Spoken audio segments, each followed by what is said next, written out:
Shalom. First and foremost, I'd like to give all honor, glory, and praise unto Yahweh, Bahashem, Yahweh Shai, Bahashem, Rakak Kwadash. Double honors and respect to the elders and to the apostles of Great Millstone. Peace and blessing to all Akim that are preaching and teaching this word with 100% truth and sincerity, and unto the men, women, and children that are listening and learning, and unto the Bayath Adawada, the elect house of David that is scattered abroad. I give you my utmost and sincere salutations. Okay, so this lesson is going into the history or the origin of tattoos, and I'm also going to go into the a little bit of the history and origin of cannibalism as well. Okay, where it all started. So we're going to start off with tattoos, and I did a little bit of a research on both topics of tattooing and cannibalism, and I pray that that Lord willing to be edifying to the body and to the sincere listeners. So we're going to go ahead and get started. We're going to read a little bit about tattooing.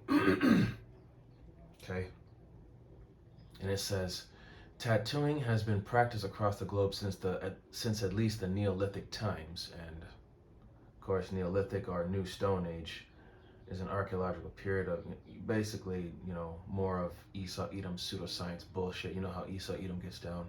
So Neolithic times, as evidenced by mummified, preserved skin, ancient art, and the archaeological record.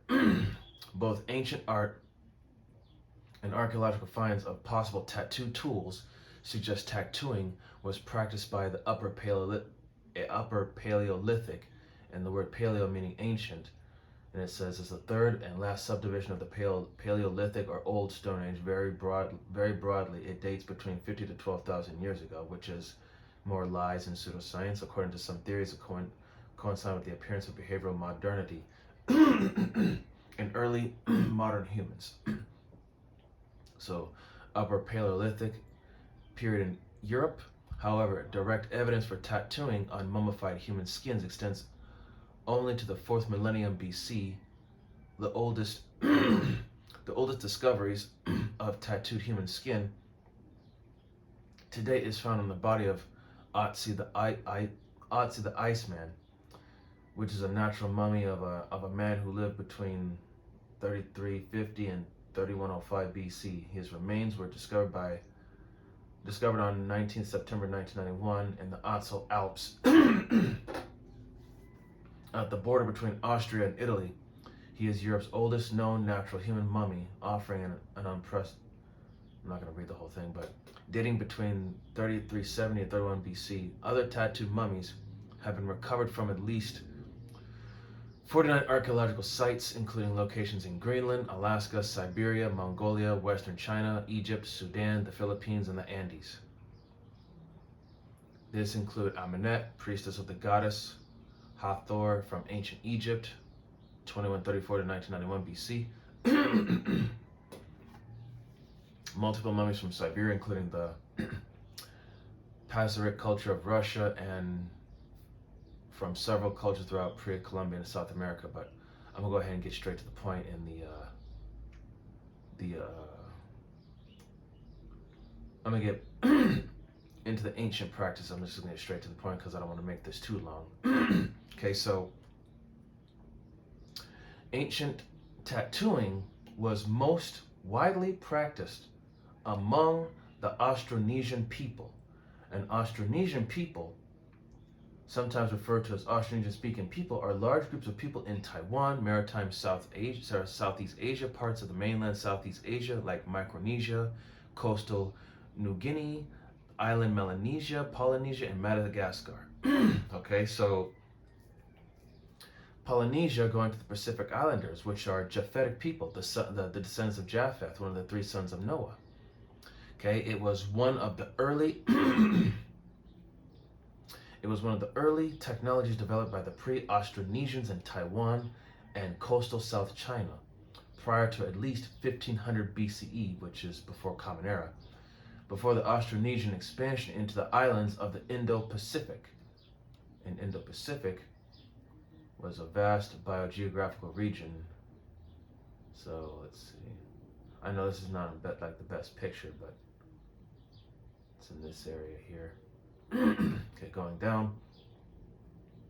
It may have originally been associated with headhunting, and that was a practice during the historic times in parts of Europe, Asia, Oceania, and Southeast Asia. And Japheth's people were. We're going to get to that map here in a second. So, tattooing traditions, including facial tattooing, can be found among all Austronesian subgroups, including Taiwanese Aborigines, Islander Southeast Asians, Micronesians, and Polynesians.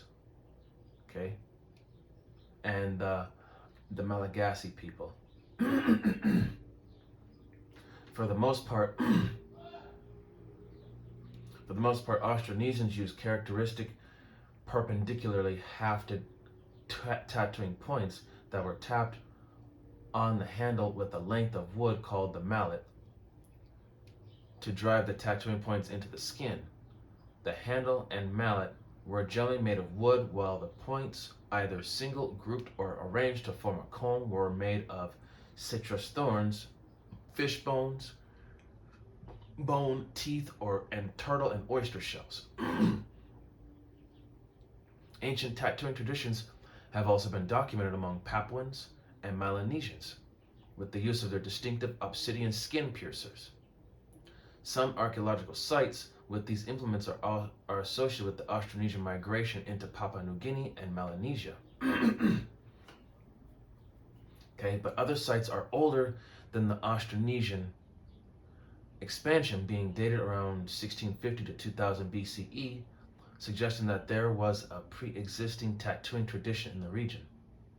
Okay, so among other ethnic groups, tattooing was also traditionally practiced among the Ainu people of Japan, Austroasians, Indochina, Berber. Okay, they were an ethnic group indigenous to North Africa who predate the arrival of Arabs in the Arab migrations. So the Tamazgha, okay, and they were, and you have, which was the North Africa, the Yoruba, Fulani, the Hausa. So, but more to the point, and Native Americans, of course, which is the tribe of Gad, one of the 12 tribes of Israel, and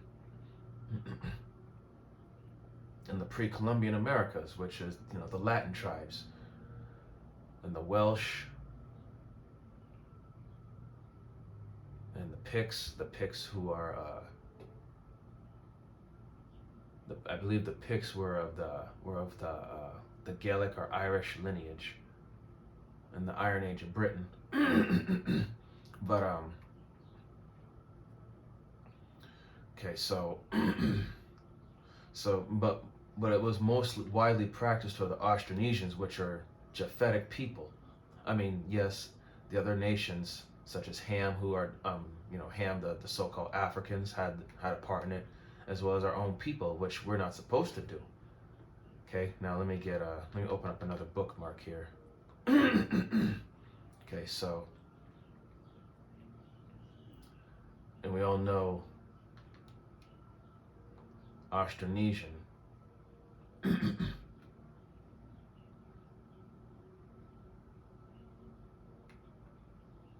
Let's see, the Austronesians languages, family of languages spoken in most of the Indonesian archipelago of all of the Philippines. Sorry, the thing is still loading. Okay, there we go. The Philippines, Madagascar, and the island groups of the Central and South Pacific, except for Australia and much of New Guinea, much of Malaysia, and scattered areas of okay, this thing's messing with me right now.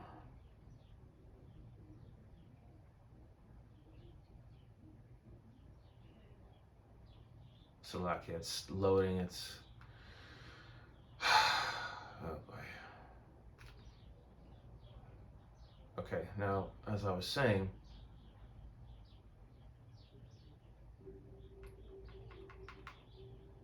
have I?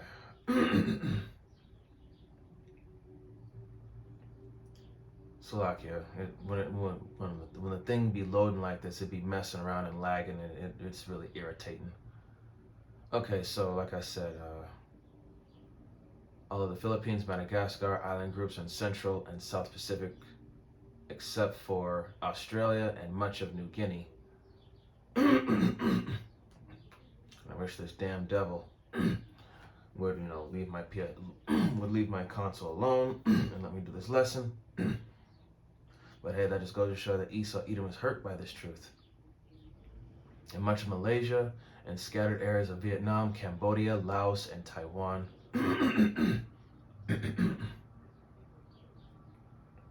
In terms of number of its languages and their geographic spread, the Austronesian language family is among the world's largest.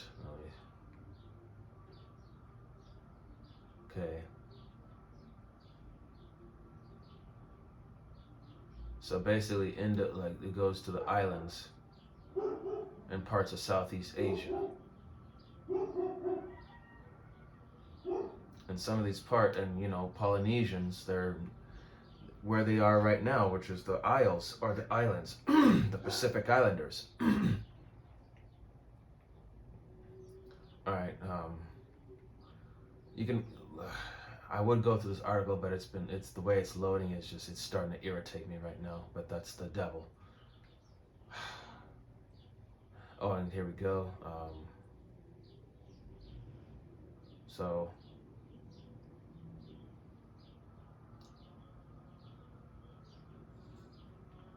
I'm just go ahead and read this part right here. General consideration and size of geographic scope. With approximately 1,200 members, the Austronesian language family includes about 1/5 of the world's languages.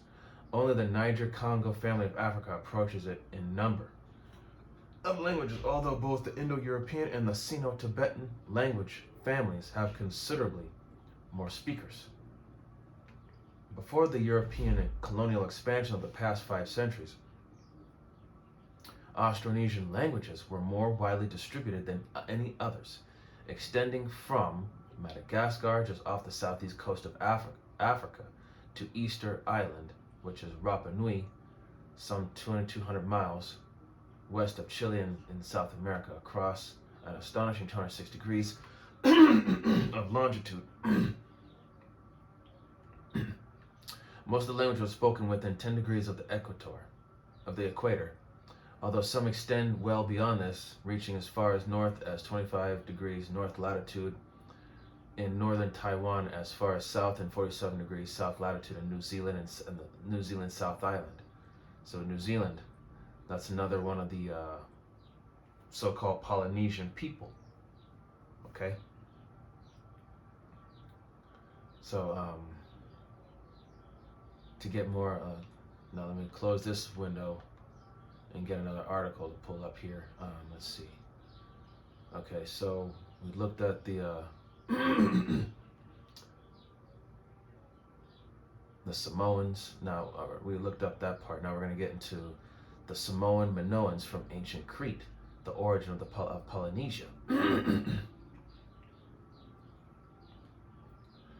And it says let me see, this is too small to see. Let me zoom in here so y'all can see it. Okay, and it says, in presenting these findings, it will be important to remember that these themes and ideas are only introductory. Now let's just get into it. Okay, so Samoan Minoans from ancient Crete to produce in the near. Let's see. Okay, so one of the history's great mysteries that glitter in the realm of the unknown, just beyond the reach of scientific proof, is the origin of Polynesia. To this day, scholars, historians, archaeologists, Slovakia, still speculate as to when and how the first people of Polynesia came to establish their newfound homeland in the Pacific Ocean. Okay, and of course, hypothesis simply draws to the popular notion that Samoa is the cradle of Polynesia. Samoa is the fountain head of the cradle of Polynesia. Let's see.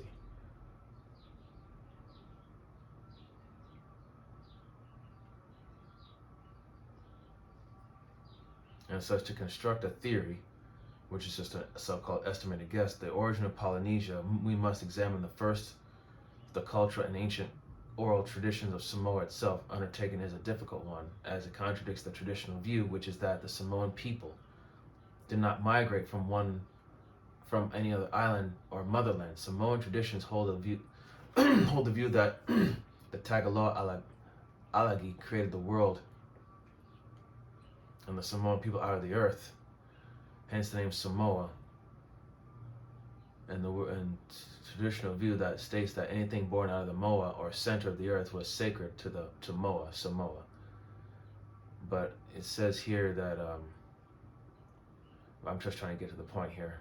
It says the first Polynesians were made up of the ancient people of Crete, which is part of Europe, known to the modern world as the Minoans, and the people of the Aegean Sea.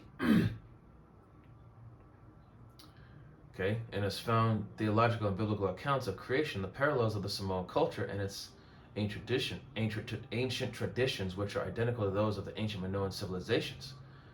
To support this, I will present ideas around circumnavigation methods used by the ancient Minoans to reach the Pacific region. Above all, we cannot understand the origin of Samoa without an in-depth knowledge of Samoa's oral traditions and its proverbial statements. Okay. Let's see. In fact, I'm not going to go too deep into this article, but I will pull up the Minoan civilizations.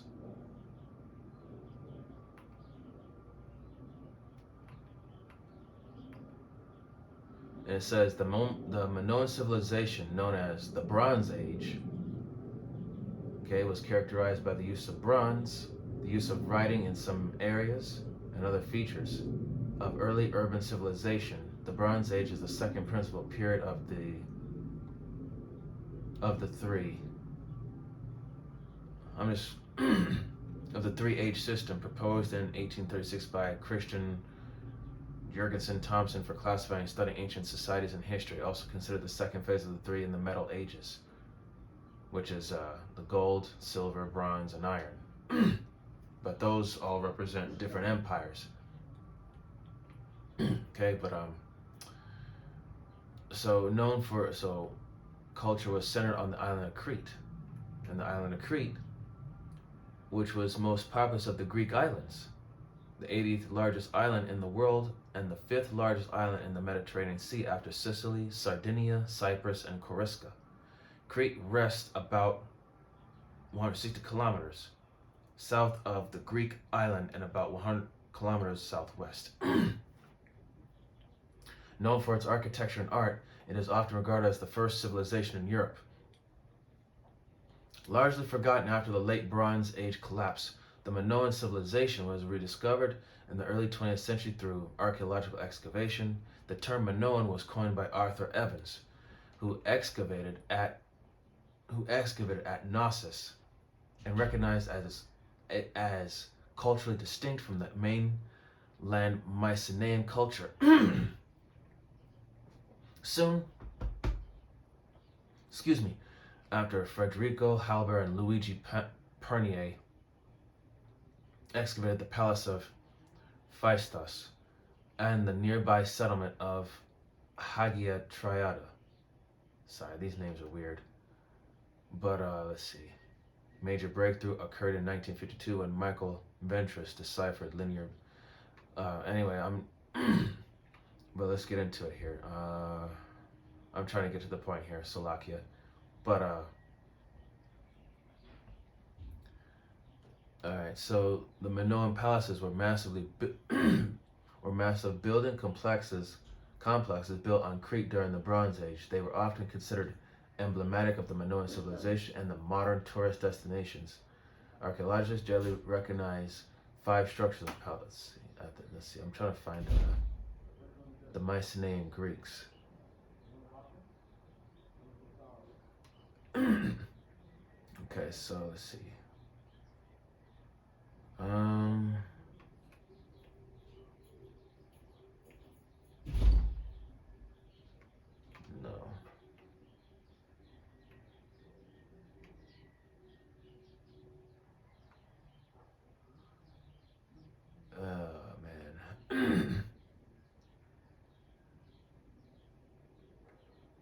If I could find pictures of the Minoans, I'm sure I could, but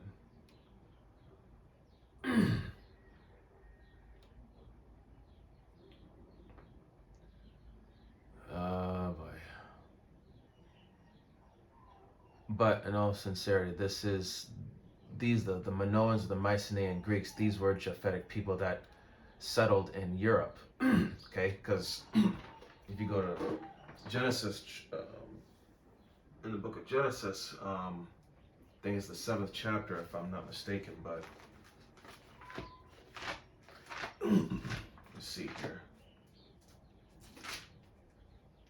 I think it is Genesis, the 7th chapter.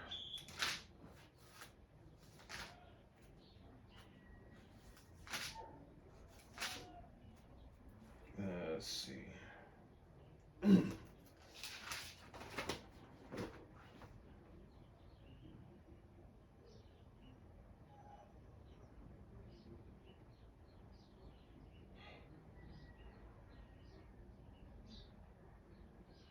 No, wait. Or Genesis, the 8th chapter, but talks about how his sons, went there. Gosh, man, where is it at? Okay, that's in the 10th chapter, Slovakia. So it goes into the sons of Noah and their descendants and the lands that they would occupy. That's from the Genesis the 10th chapter. Okay, now more to the point on just like that's just where I was going to. But now that we know a bit more about who the people of Japheth are, now we're going to get into another thing that they also practice, which was and before we do that,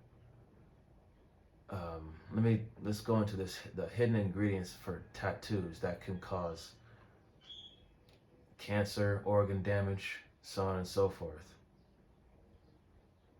All right, let me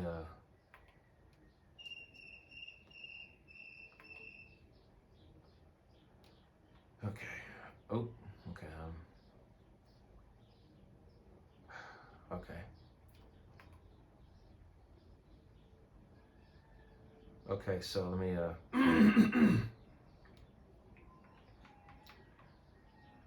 okay.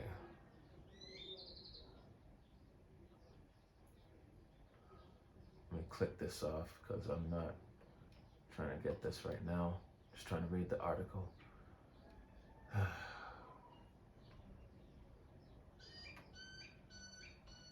Oh man, this thing is starting to irritate me.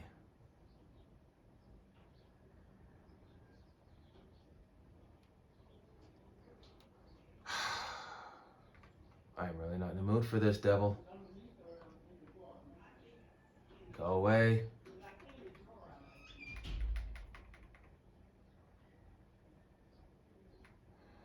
Okay, let me try to do this again because this thing is okay. Now it froze on me. Whew. Just bear with me because this thing just okay. So I'm going to read a little bit here until this thing decides to freeze on me again. Okay, and it says an analysis. It says an analysis of 54 inks commonly used in tattoo parlors across the U.S. found that 45 of them contain unlisted additives or pigments, including chemicals known to pose health risks. Oh, here we go again. Oh boy. I'm really not in the mood for this. Okay.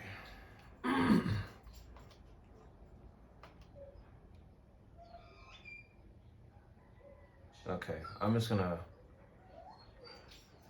go through it and just read here at the bottom. I'm sorry if it's hard for you to see, but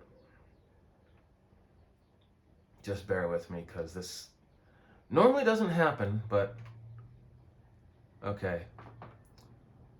And it says here that Americans are unwittingly exposing themselves to tattoo inks that contain organ-damaging chemicals, disturbing new research has revealed. And now, like I said, it says I already read this part. Researchers found the most common additive to the be polyethylene.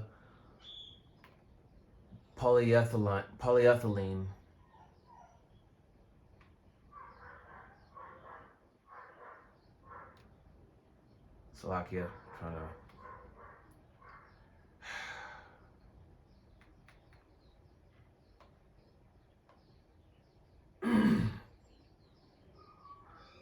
Okay. I'm just going to read it. It says polyethylene glycol, a compound that is used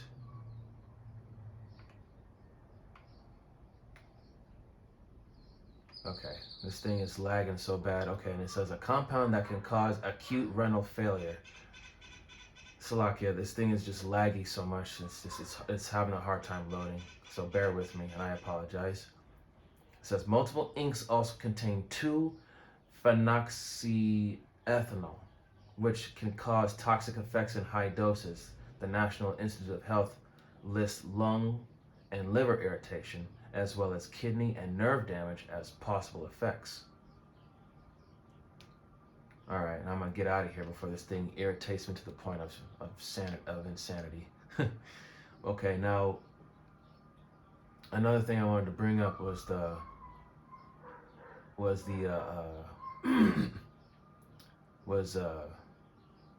Kuru, which is a disease. And Kuru is a disease that comes from cannibalism. That was what, now we're going to get into this a little bit.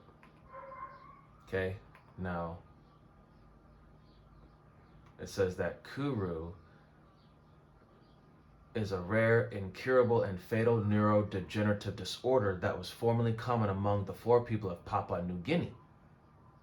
And that's one of the, is a country in Oceania that comprises the eastern half of the island of New Guinea and its offshore islands in Melanesia, officially the independent state of Papua New Guinea. So, once again, Japheth. And it says Kuru is a form of a transmissible spongiform encephalopathy, or however you pronounce that, but caused by the transmission of abnormally folded proteins or prions, which lead to symptoms such as tremors and loss of coordination from neurodegeneration.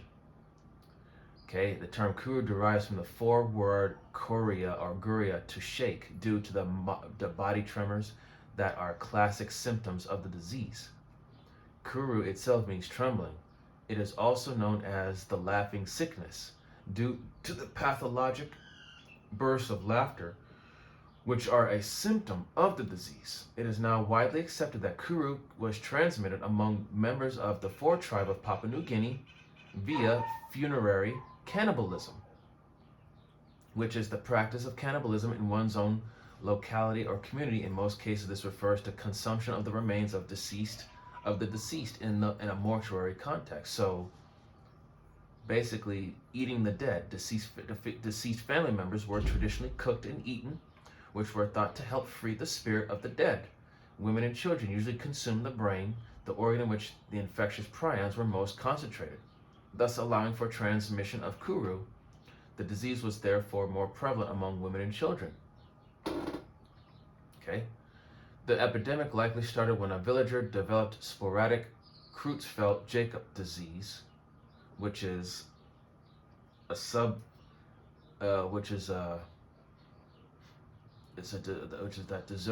disorder due to that prion disease is a fatal degenerative brain disorder. Early symptoms include memory problems, behavioral changes, poor coordination, and visual.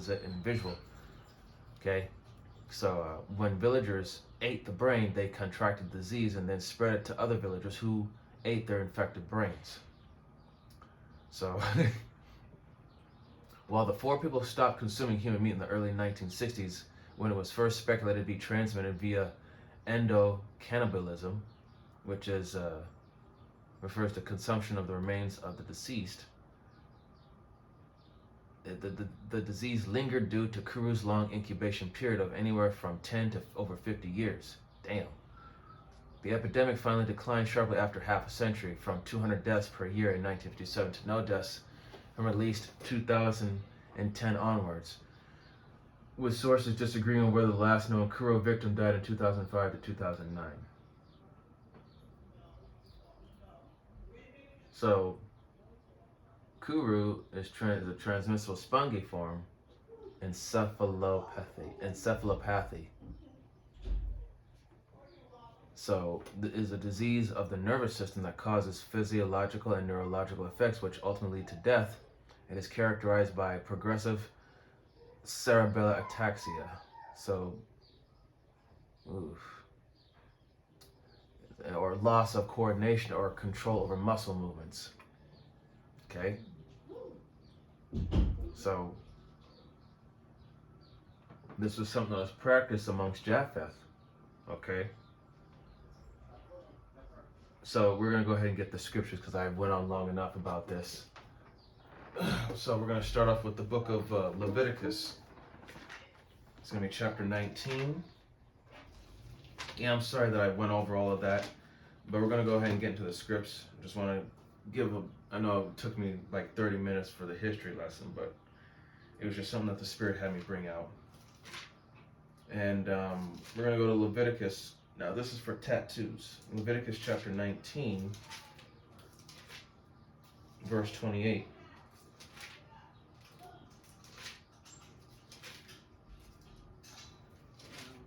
Leviticus chapter 19, verse 28, and it says, "Ye shall not make any cuttings in your flesh for the dead, nor imprint any marks upon you.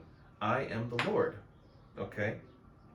So we're not supposed to be getting any tattoos because, as we just read in a few of those articles that I brought up, that ink can cause organ damage and skin infection. It can also cause skin infections as well. Okay? Now we're going to go to,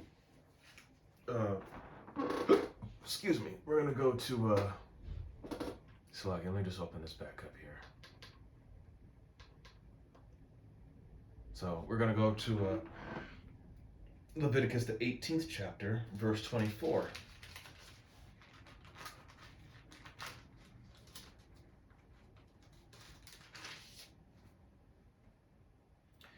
Chapter 8. Leviticus 18 and 24, and it says, "Defile not yourselves in any of these things, for in all these the nations are defiled which I cast out before you." Okay? So therefore, man, we, as the scriptures say, in Jeremiah chapter 10, learn not the ways of the heathen. Okay? There's a reason why we have this biblical law. Okay? We're not supposed to be doing this stuff. Okay? Now, verse 25, "And the land is defiled, therefore I do visit the iniquity thereof upon it, and the land itself vomiteth out her inhabitants." Verse 26, "Ye shall therefore keep my statutes and my judgments, and shall not commit any of these abominations, neither any of your own nation, nor any stranger that sojourneth among you. For all these abominations have the men of the land done, which were before you, and the land is defiled." Okay? So, this land is defiled because what goes on here? Just abominable practices. And we're not supposed, and the Lord tells you, we are to keep the law, statutes, and commandments. Okay? In verse 20 it says that the land spewed not you out also when ye defile it, and it spewed out the nations that were before you. Okay? 29, "For whosoever shall commit any of these abominations, even the souls that commit them shall be cut off from among the people." So there you go. If you commit any of these things, you should be cut off, rejected, okay? Cast it out. All right? This is, okay? Now we're going to get, let me see. Okay, we're going to go to Exodus. This is going to be Exodus chapter 34.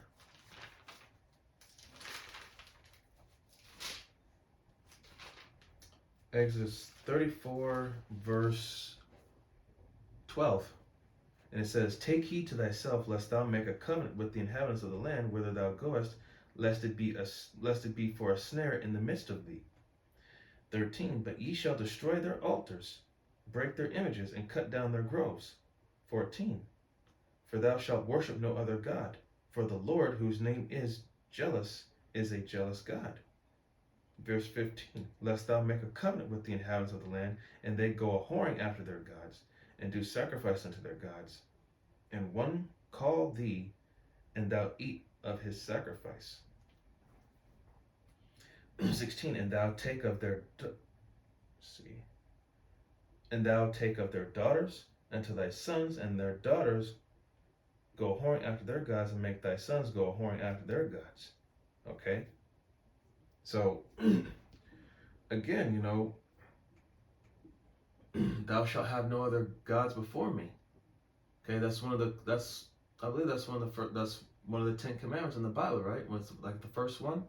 Okay, so again, we're not supposed to be following after other customs. Okay, Yahweh B'Shem Yahushai gave us the laws, statutes, and commandments, the judgments, and the ordinances that come out of His Word. Those are our customs. Those are our ways of life. Okay, which is righteousness. Okay, we're not supposed to be following after the beast of the field, which is the other heathen nations. Okay, we're not supposed to follow after their customs. Okay, and also you're not, and if you even if you marry one of these heathen women, you're not supposed to follow after the ways of her people. She's supposed to follow you, whether she likes it or not. Okay. Now, we're going to get 1 Corinthians.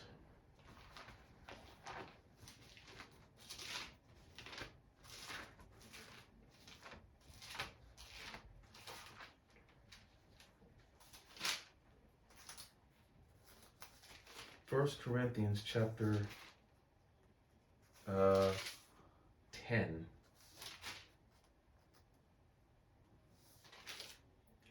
Chapter 10, starting at verse 18.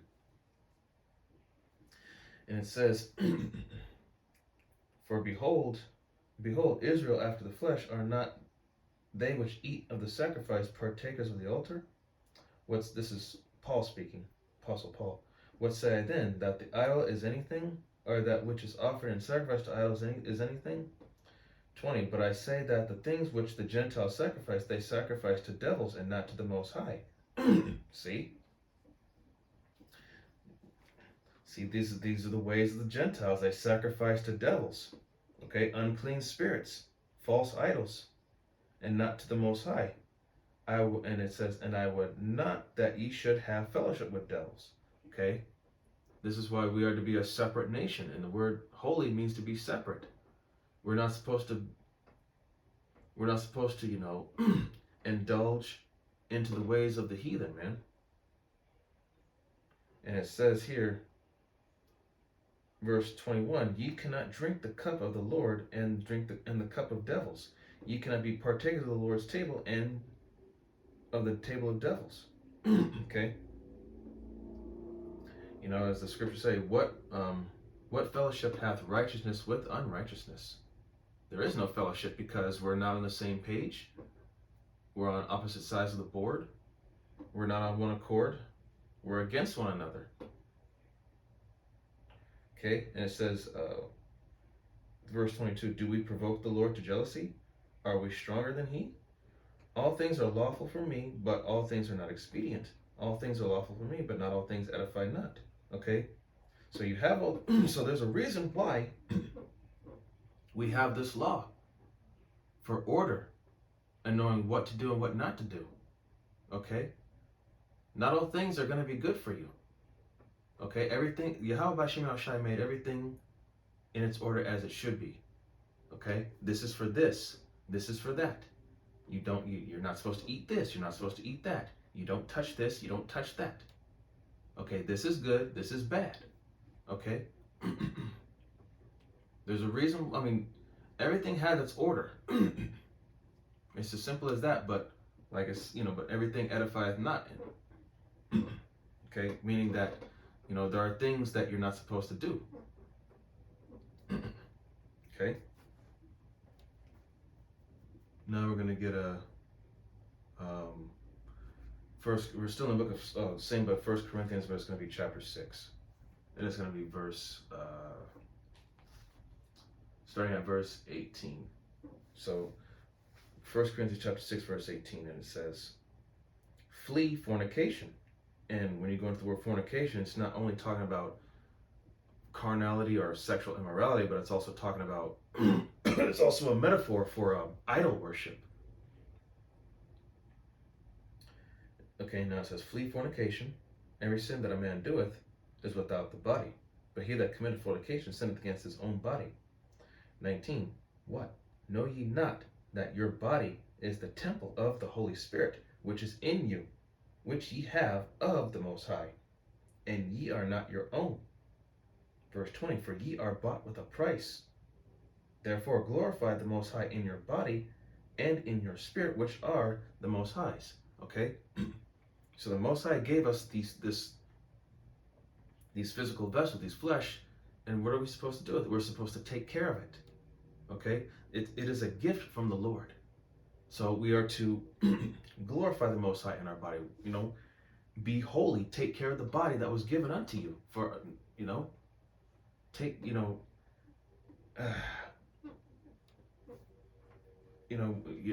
like if anything, like anything that you own, you take care of it. Okay? You don't want it to be trashed or treated like garbage. It's the same thing with the Most High when he, or if someone lets you borrow something, you're going to make sure that it's taken care of and returned back to that person in good condition, right? It's the same thing with the body. Okay? And in these bodies, we're supposed to set the example of set the example, the standard of Yahweh B'Shem Yahushai. Until we get those new bodies, which are going to be perfect in every way. So while we're in this feeble flesh, we have to fight against it and, work towards that that perfection. Excuse me. All right, so let me see. I'm gonna look something else up here real quick. Here, just give me a second.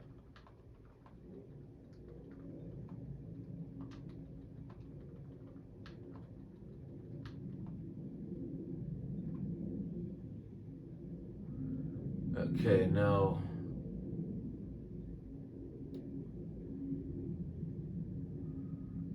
Alright, so just going into a little history of cannibalism. Of course, it's the act of consuming another individual of the same species as food. This common ecological interaction in the animal kingdom has been recorded in more than 1,500 species. Human cannibalism. And it says here, human cannibalism is the act or practice of humans eating the flesh of or internal organs of other humans. So, and let me see here. Let's see if I can get this in here. So, let's see. Both anatomically modern humans and Neanderthals, of course they would say something like this, but and Neanderthals may have been eaten by modern humans as later spread into Europe. And it says cannibalism was occasionally practiced in Egypt, which is Ham, the so-called Africans, ancient Roman and during ancient and Roman times, as well as later during severe famines, the island of the Caribbeans, okay, and the Lesser Antilles, which those are over here in the Americas, okay. Now let's see, it was also well documented for much of the world. It included the Fiji, and Fiji is one of the an island country of Melanesia and part of Oceania in the South Pacific. It lies about 1,100 nautical miles northeast of New Zealand, which is also Japheth,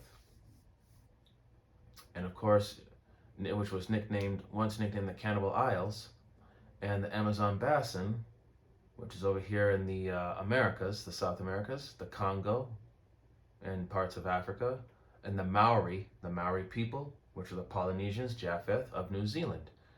And it was also practiced in New Guinea and in parts of the Solomon Islands, which are a group of Western South Pacific Ocean, northeast of Australia. The archipelago is in the Melanesian subregion. So, and human flesh was sold at markets in some parts of Melanesia and the Congo Basin. Okay?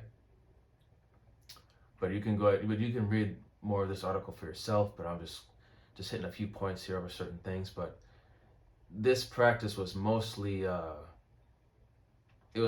practiced amongst Japheth, who are the so-called Samoans, the Tongans, the Pacific Islanders, Hawaiians, Polynesians, New Zealanders, all of them. Okay, that was something that was mainly widely practiced amongst them.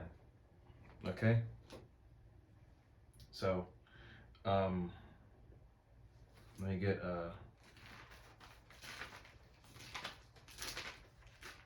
this is going to be the book of Jeremiah, chapter 10, starting at verse 1. And it says, Hear ye the word of the Lord. Hear ye the word which the Lord speaketh unto you, O house of Israel.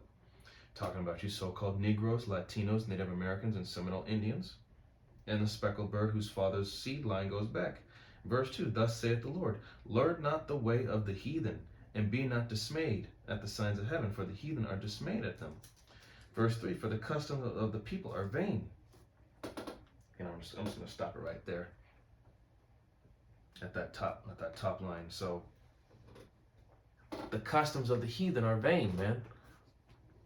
They're meaningless. They mean nothing. They're abominable. Okay. So as the scriptures say, be ye holy, for I am holy. Okay. So we are to be just like Yahweh B'Shem Yahushai. Okay. And as his people, we are to set the example and set the standard, the image of him, perfection, to the best of our ability in this captivity. But that is what we are made to do. Okay? So, I pray that this lesson was edifying, because I did do some research on this, and I know I took a long time on looking some stuff up, but like I said, as long as it's edifying into the body, into the sincere listeners, that's what counts most. Lord willing that it was. I'd like to give all honor, glory, and praise unto Yahweh, B'Hashem, Yahweh Shai, B'Hashem, Rakak Wadash. Double honors and respect to the elders and to the apostles, the great millstone. Peace and blessing to all Akim that are preaching and teaching this word with 100% truth and sincerity. And unto the men, women, and children that are listening and learning.